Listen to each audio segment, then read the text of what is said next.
कोल्हापुरातील शेंडा पार्क परिसरात अनेक शासकीय कार्यालये प्रस्तावित आहेत। या ठिकाणी एक नैसर्गिक तलाव सुद्धा आहे।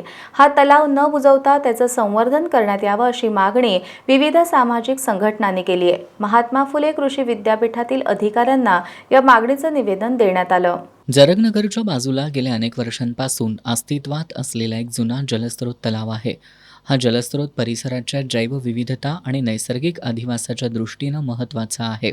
शेंडा पार्क परिसरात भविष्यात विविध कार्यालय, प्रकल्प आणि इतर विकासकामं प्रस्तावित आहेत।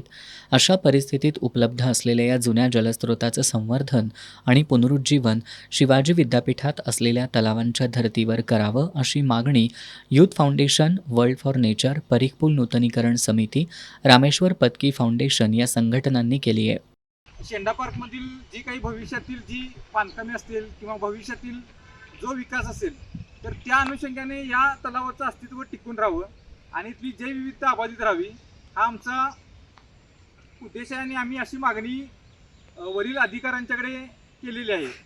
आणि मुळात कसं आहे की कोल्हापूर हे तळ्यांचं शहर म्हणून प्रसिद्ध होतं एकेकाळी।